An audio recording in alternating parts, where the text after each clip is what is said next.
Je ne sais pas si vous le sentez, mais ça commence à humer les Jeux Olympiques de Sotchi. Hein. Ouais. On était ce matin avec David au CNOSF. Gauthier de Tessière, notre invité, aussi y était. Bonjour. Bonjour. Tout va bien? Excellent. 31 ans. Hein. Ouais, bientôt 32. Hein. Ouais, on est sur la fin. La médaille olympique, c'est là qu'il faut la chercher. Ah, c'est la dernière chance. On est bien d'accord.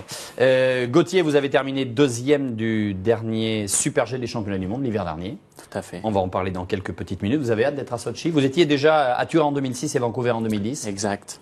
C'est un avant-goût. Il y a un truc particulier. Ouais, c'est exceptionnel. Pour un skieur, c'est vrai que les Jeux Olympiques, c'est quelque chose d'énorme. Maintenant, il y a beaucoup de pression. Et c'est vrai que moi, mes 2 premiers Jeux Olympiques, je me suis fait avoir par l'environnement des Jeux Olympiques, qui est quelque chose de bien différent, qui est quelque chose de très gros. Non, on a Quelle pression? Quoi? Une pression médiatique, une pression de tout l'environnement qu'on peut avoir. Tout le monde parle des Jeux Olympiques. Ça va faire maintenant, depuis la fin de saison de l'hiver dernier, que tout le monde parle des Jeux Olympiques. Là, tout le monde nous parle de Jeux Olympiques, alors qu'on a encore beaucoup de compétitions. Mais c'est l'événement phare. Ce soir. Il fallait partir à l'entraînement. On va vous en parler, nous. Hein. Je suis très content qu'il y ait les Jeux Olympiques. Maintenant, je vais l'aborder différemment. Je me suis fait avoir une première fois à la jeunesse, la deuxième fois, je suis arrivé un petit peu blessé. Donc j'ai la sensation d'y être allé un petit peu en spectateur.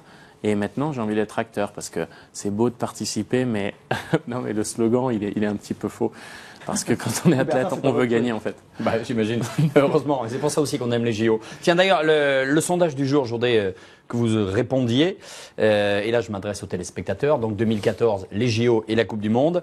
Cette Coupe du Monde, est-ce que c'est 1, mieux que les JO, 2, moins bien que les JO, 3, aussi bien que les JO? Vous votez sur Foot 365 et sur la page Facebook de Sport 365. Votre avis là-dessus? Très différent. Vraiment. Moi, j'aurais voté aussi bien. Hein. Après, oui. Après, Coupe du Monde, Brésil, ça fait rêver quand même. Évidemment. Donc, c'est quand même peut-être mieux. Et Sotchi, JO, ça fait rêver ou pas? Le côté. Non, mais c'est une vraie question en ce moment qui se pose. Non, un petit peu moins, parce que je trouve que c'est trop polémique. Moi, j'aurais pas du tout voté pour les Russes. Vraiment. Et surtout à Sotchi. On est vraiment loin déjà de Moscou, loin des lieux où on fait habituellement des compétitions. Tout a été construit. On a créé une station de sport d'hiver. Hein. Voilà, et ça va pas dans le sens. Conditions pour le moins houleuses. Et on voit toutes les rumeurs. Moi, je trouve que ça va pas dans le sens de l'olympisme. Voilà, on est allé dans le sport business beaucoup trop et pas dans le sport olympique. Alors l'info du jour, c'est le porte-drapeau. Pas de surprise. D'ailleurs, il sera avec nous dans quelques petites minutes. Jason Lamy-Chapuis. Regardez les 4 derniers porte-drapeaux. Alors ici, on aime bien faire parce que voilà, comme il y a eu des Jeux Olympiques au Japon, on a commencé à droite. Donc 98, c'était Philippe Candeloro. 2002, Carole Montillet. 2006, Bruno Mingeon. Et 2010, Vincent Defrane.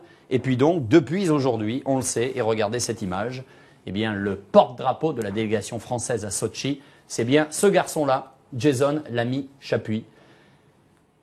Un immense sportif qui a déjà un palmarès exceptionnel. Ça vous paraît bien, normal, logique que ce soit lui? Oui, oui, c'est logique. C'est un athlète qui a un palmarès énorme, qui est très attachant. Je crois que c'est le chouchou quand même des Français en général. Donc ça coulait de source. Chouchou des Français. Moi j'ai énormément de respect et on sait que les courses de combiné feront des millions de téléspectateurs pendant les Jeux. Mais sinon, Jason, pardon, mais et une fois de plus, on adore, mais sinon, tout le reste de l'année, c'est nobody. Oui, mais quand même, il est apprécié. Ouais, et le coup qu'il a fait à Vancouver, il était attendu. Il a gagné avec panache, c'était magnifique. Donc, je pense que c'est largement mérité. C'est un gros poids, quand même, attention. On lui met un poids sur les épaules. Et il est un petit peu capitaine de la délégation. Donc, c'est beaucoup de responsabilités, on va l'attendre. Et vous, ça vous parle, porte-drapeau? Je veux dire, pour vous, c'est un rôle important, pas pour vous, mais est-ce que lors de vos précédentes expériences, vous êtes allé le voir, le porte-drapeau, vous avez demandé des conseils? Puis, médiatiquement, ça va être la personne la plus visible, et c'est un petit peu le capitaine. Alors, oui, bien sûr qu'on les a tous rencontrés, parce qu'ils doivent avoir un rôle un petit peu aussi de porter l'équipe de France. Le drapeau, qu'est-ce qu'ils font? Non, maintenant, ça va plus loin que ça. On prend quand même des champions avec un gros palmarès, et qui ont une chance de gagner en général. Donc là, Jason, il faut qu'il gagne. Hein. Maintenant, comme il a dit, quand il fait deuxième, il a des messages comme quoi t'es pas déçu d'avoir fait deuxième. Donc il commence à comprendre que maintenant, tout le monde veut le voir sur la plus haute marge du podium. Nous l'avons rencontré tout à l'heure, Jason Lamy-Chapuis, c'était au CNOSF. Entretien, et on en parle juste après avec Gauthier de Tessière qui est avec nous. Jason 2013 a été exceptionnel, 2014 doit l'être aussi j'imagine. Toi tu sais ce que c'est que l'or olympique. T'en rêves, t'y penses ou au contraire tu te dis step by step? Non, je pense que j'y pense de toute façon, j'y pense à l'or depuis Vancouver, je pense à ces JO de Sochi où voilà, c'est l'aboutissement de 4 années d'entraînement et on a l'envie et goûter des émotions exceptionnelles à Vancouver pour mon titre et j'ai envie encore de goûter à ces émotions et d'avoir cette peur, cette anxiété avant la course et puis l'euphorie totale après la compétition. Et on a aussi faim quand on l'a déjà eu cette satisfaction-là? Je pense, ouais. Tu penses ou t'es sûr? J'ai toujours aussi faim, en tout cas à l'entraînement. Pour le moment, je suis, voilà, j'ai l'envie. Je trouve des nouveaux exos tous les jours pour essayer de progresser à chaque fois. Et voilà, ça va se traduire par essayer de toujours chercher plus loin dans la performance. Donc, voilà, en tout cas, tous les jours à l'entraînement, j'ai toujours l'envie.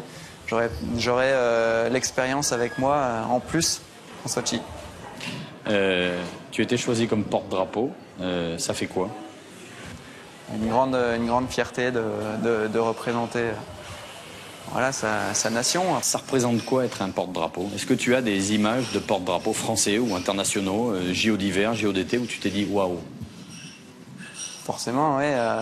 Je me souviens des JO d'hiver, Fabrice Guy en 92, qui était un peu mon idole. Parce qu'il faisait le combiné nordique comme moi et il a été champion olympique dans la foulée. Tiens donc.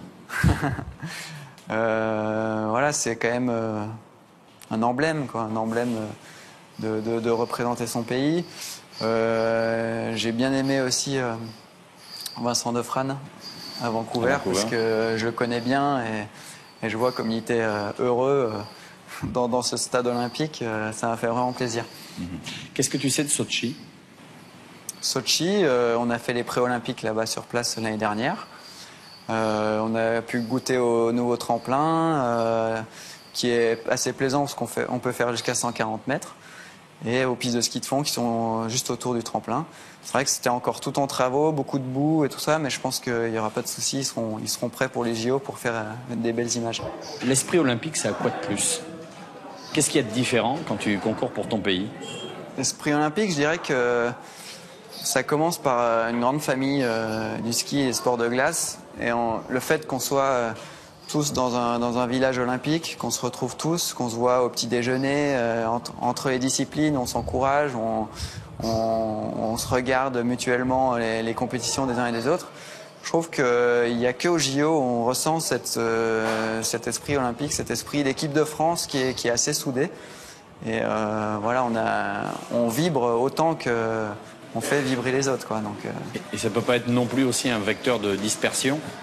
Alors oui, il faut faire attention, il faut être dans les jeux, il faut prendre plaisir à être dans les jeux dans le moment, mais en même temps, il ne faut pas trop se disperser à droite à gauche, aller voir des épreuves. Il faut quand même rester concentré sur sa compétition, mais ça n'empêche pas aussi qu'on peut vibrer devant notre petit écran, même si on est dans le village olympique. Jason, quand on regarde ton palmarès, champion olympique, 4 fois champion du monde, 3 fois le globe de cristal, quelle est la motivation? Qu'est-ce qui fait que tu as encore cette même envie? Tu as envie d'aller jusqu'où d'ailleurs? Ou est-ce que tu sais pas? J'ai de toute façon encore envie d'aller jusqu'en 2015 et défendre mes titres mondiaux. Après, je pense que je suis un perfectionniste, donc j'ai toujours l'impression que je peux améliorer mes sauts, mes courses de ski de fond. Toujours l'impression que je peux encore progresser, que j'ai encore l'envie de progresser et de m'améliorer. Donc je pense que tant que j'aurai cette envie tous les jours à l'entraînement, j'irai toujours avec les crocs. Et de toute façon, en tant que compétiteur, voilà, j'ai envie de cette pression, de donner le meilleur de moi-même et puis de rien regretter après. On sait qu'il y a beaucoup de rumeurs, de corruption, de choses comme ça. Tu en penses quoi? Est-ce que tu regardes? Est-ce que tu écoutes? C'est sûr, il y a des rumeurs, il y a des polémiques comme dans tous les grands événements. On en parle aussi, pas que pour les JO.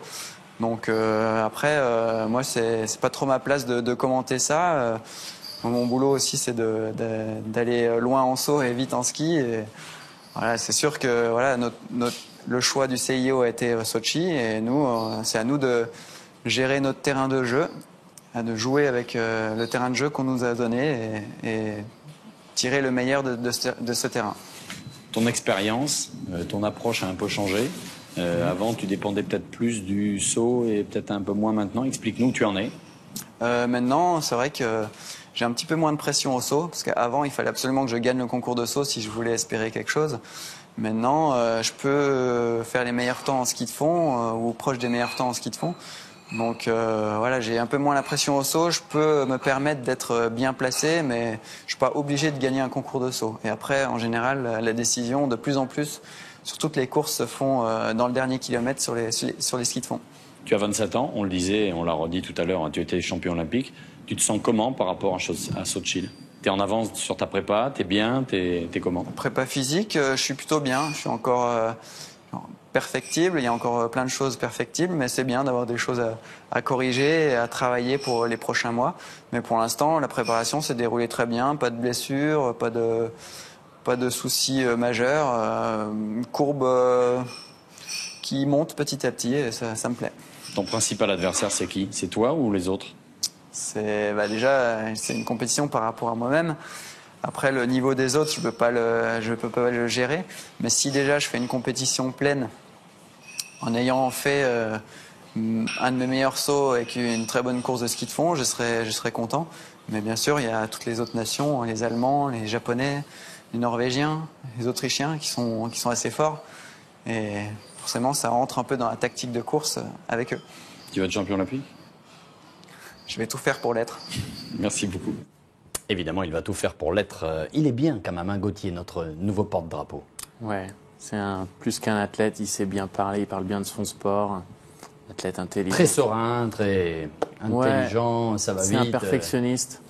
Il est très très fort. Il paraît que les autres qui s'entraînent avec lui sont vraiment impressionnés par sa justesse et son niveau d'entraînement. À suivre le rappel de l'actualité. Juste avant, un petit bonjour, un petit coucou à celui qui sera notre invité après. C'est celui qui était porte-drapeau en 92 à Albertville. Vous l'avez entendu et vu ou en tout cas, Jason en a parlé. C'est Fabrice Guy. Bonsoir Fabrice. Bonsoir à tous. On espère que ça lui réussira comme à vous. Hein. Alors ne bougez pas, on en parle juste après le rappel de l'actualité. Avec vous Fabrice Guy, avec Gauthier Le Tessière et avec David Aiello. L'actualité et on revient en direct. Retour en direct dans l'Access de Sport 365 avec David Aiello, avec notre invité Gauthier Le Tessière qui est toujours là et notre invité au téléphone Fabrice Guy. Rebonsoir Fabrice. Alors on rappelle que vous étiez porte-drapeau en 92 à Albertville, que vous avez gagné quelques jours plus tard la médaille d'or du combiné nordique devant l'autre Français Sylvain Guillaume. Est-ce que le choix de Jason Lamy-Chappuis est un bon choix? Oui, c'est un bon choix. Je pense que comme le disait tout à l'heure Gauthier, c'est quelqu'un qui aime son sport, qui fait beaucoup pour le sport français en général, et puis c'est un super athlète et un super garçon dans tous les sens du terme. C'est vraiment agréable de discuter avec lui, même si on peut parler de plein d'autres choses. Et son palmarès aussi le mettait un petit peu comme favori quand même. David. Bonsoir Fabrice. Alors vous avez eu quand même une chance assez incroyable dans une carrière, c'est-à-dire devenir porte-drapeau dans son pays. On imagine quand même que c'est un souvenir exceptionnel avec une émotion particulière. Racontez-nous un petit peu ce souvenir de votre entrée dans le stade olympique d'Albertville. Pour moi, quand je suis rentré sur le stade, dans le stade d'Albertville, c'était déjà les jeux étaient déjà réussis, quoi, parce que déjà le fait que ce soit en France, rentrer les derniers, la clameur, je me rappelle, ça me fait encore trembler encore maintenant. Et puis amener toute la délégation française et on ressent des choses incroyables quand on est au jeu. Alors en plus porte-drapeau, tous les sportifs sont derrière vous et puis quelque part on lance les jeux et c'est vraiment des souvenirs incroyables. Vous pensiez à ce moment-là aux milliards, parce qu'on parle bien de milliards de personnes qui regardent des cérémonies d'ouverture de jeux, ou pas du tout? Vous étiez tellement dans votre truc? Non, pas du tout, parce que on est quand même malgré tout dans sa petite bulle. Ouais. Le fait de porter le drapeau, c'est un plus. On sait qu'on est un peu plus regardé. Il faut être un peu plus attentif à ce qu'on fait, mais on pense pas du tout. Il faut faire plusieurs jeux pour se rendre compte qu'il y a une importance comme ça dans le monde, quoi. David.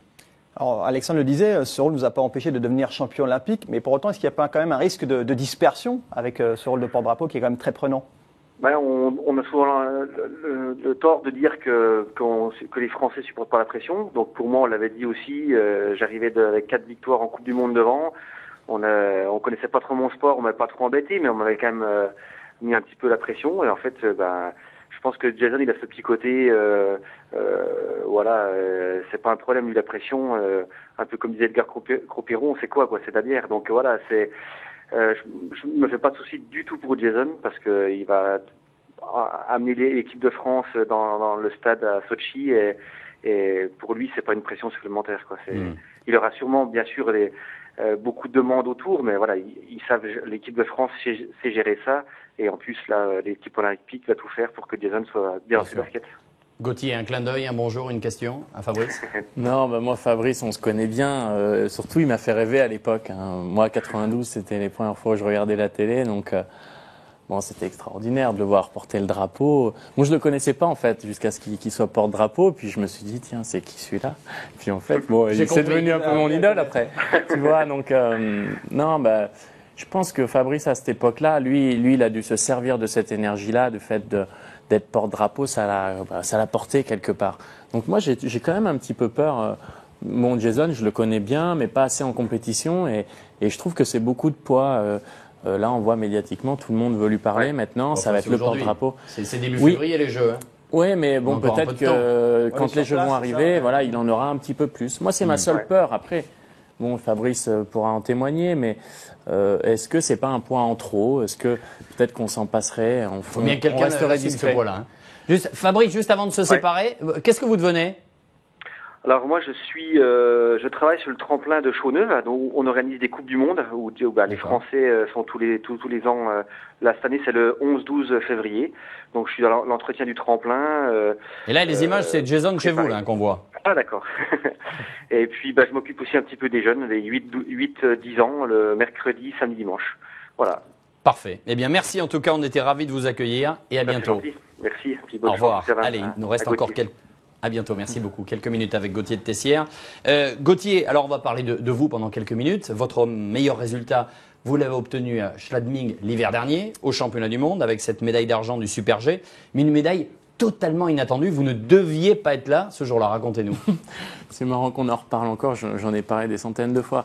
Effectivement, je n'étais pas sélectionné. Donc j'étais quand même remplaçant. J'ai trouvé ça un petit peu injuste. Mais à l'époque, le sélectionneur n'avait pas voulu me qualifier pour les championnats du monde. C'est vrai que j'avais eu quelques contre-performances juste avant l'échéance, juste avant les championnats du monde. Yoann Claret se blesse, on fait appel à vous. Exactement, il se blesse, il tombe dans la rue. Il faut quand même se rendre compte c'est quelque chose d'un petit peu fou, ce scénario. C'est que donc mon copain Yoann Claret, parce que c'est vraiment un copain, un coéquipier, il glisse dans la rue en sortant de chez lui. Un skieur qui glisse dans la rue. C'est quand même incroyable. Surtout de là, ce qui se blesse. Voilà. De là, ce qui se blesse. Et alors, vous arrivez là-bas avec quel état d'esprit? Mais moi, j'arrive là-bas 3 jours avant. Pour moi, j'avais quasiment rangé les skis parce que je trouvais ça injuste, je trouvais ça dur à 31 ans. J'étais extrêmement vexé. Oui, j'ai eu de la colère en moi. C'était quelque chose de très dur, mais j'avais lâché. Quand on vous a rappelé?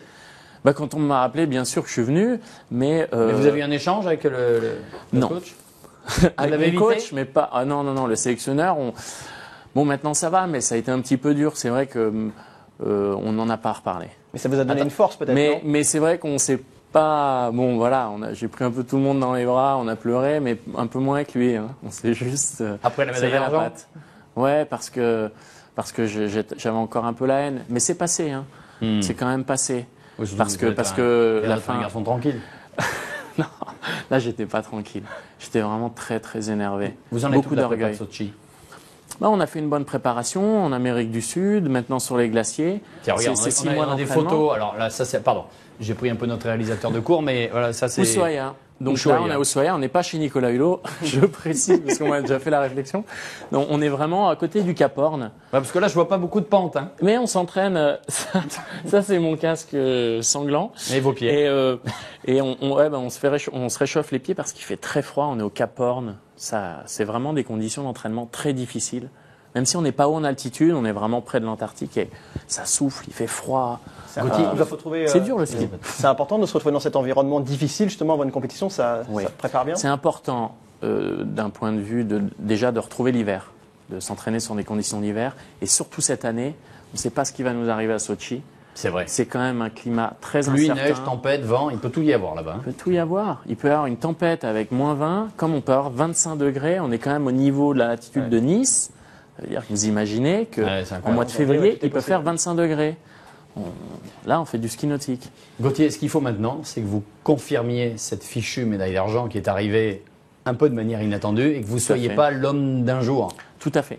Mais bon, j'ai déjà failli, ça s'est joué à rien. La dernière course, juste après les championnats du monde, la finale des Coupes du Monde, j'étais en tête et ils ont arrêté la course. Encore injustement, j'arrête pas de dire Oh, le ça. chat noir. Non, attendez, Non, attendez, mais- mettez-le dehors et on va prendre un projo sur la tête. Non, vous verrez, je vais confirmer, c'est certain. C'est pas, pour moi, c'est pas arrivé par hasard. Je savais Il y que a eu un j'avais des déclic. profils. Mais il y a eu un déclic dans Il y a votre eu tête un depuis. déclic. Maintenant, j'ai travaillé dans ces émotions-là aussi. Je sais que, ou peut-être que je suis un plus agressif, C'est ça, il y avait un cette petit colère peu aussi. plus en colère. Qui vous a alimenté, Ouais. qui vous a Ouais, boosté. ouais. Ouais. Mais bon, on va essayer de parfaire le scénario de la qualification à la dernière seconde. Il nous reste 5 minutes, vous ne me mettez pas en colère, sinon le coup de boule, c'est pour David. Je vous le dis tout de suite. C'est toujours lui d'habitude. C'est pas la première fois d'ailleurs. Bon, il cherche. Hein. Ah, mais je- Le résultat du sondage du jour, vous avez été nombreux et nombreux à voter sur ce sondage sur 2014, avec ces JO et la Coupe du Monde à quelques mois d'intervalle. La Coupe du Monde, est-ce que c'est 1 mieux que les JO, 2 moins bien, 3 aussi bien? Et je suis ravi, mais alors ravi de voir que 42% des votants estiment que c'est aussi bien des Jeux Olympiques qu'une Coupe du Monde. Alors oui, le foot reste le sport numéro 1, on le voit, mais 48 pour une Coupe du Monde, 42% des gens qui mettent ça à égalité, c'est assez rassurant. Ouais, c'est rassurant. Je pense qu'il y a deux publics. Hein. Il y a le très foot et puis le tout sport. Et en ce moment, peut-être que le tout sport commence à Ouais, reprendre bah, un c'est petit un peu peu, de poids parce que l'équipe de France. Non mais là c'est sympa, on l'a mis sur Foot 365, sur un site de foot, Ouais. où quand même les gens viennent pour le foot, le foot. avec 42% qui sont contents qu'il y ait des JO qui arrivent. Bah, c'est Donc la bien. médaille, il faut la ramener hein, maintenant. Hein. Pression. Promis. Allez, on y va, ce sont les 5 dernières minutes. Les 5 dernières minutes avec une image qui, à quelques minutes du dîner, ne devrait pas vous laisser indifférent. Regardez ce qui va arriver. Nous sommes aux États-Unis et John Tavares, le hockeyeur des New York Islanders, a reçu le palais en pleine face. Résultat, une dent touchée. Et là, qu'est-ce qu'il va faire notre ami? Il s'improvise dentiste, il s'arrache la dent tout seul. Mais bien, hein. Et puis la grosse de devant. Hein. C'est pas une petite dent derrière, machin et tout. Hein. Vous feriez ça, vous? On savait que les hockeyeurs Non. étaient assez robustes. Quoi. Ouais. Vous l'auriez fait, vous? Moi, je l'aurais fait. Dwight Howard, le meilleur pivot de la NBA qui vient de passer des Lakers aux Houston Rockets. Regardez ce qu'il fait quand il est dans l'avion. Il dort et c'est son pote, James Harden, champion olympique avec l'équipe américaine en 2012, qui a mis cette petite photo, pas sympa de balancer. Une une maintenant, une une assez intéressante. À l'issue du match, vous le savez, qualif pour la Coupe du Monde entre le Burkina Faso et l'Algérie. Victoire 3-2 du Burkina Faso, mais le troisième but a été marqué à la 86e minute après un penalty, un tir au Après une but, série de pour le aventures, moins discutable. Et regardez ce qu'a titré la presse algérienne. Cet arbitre est un salaud.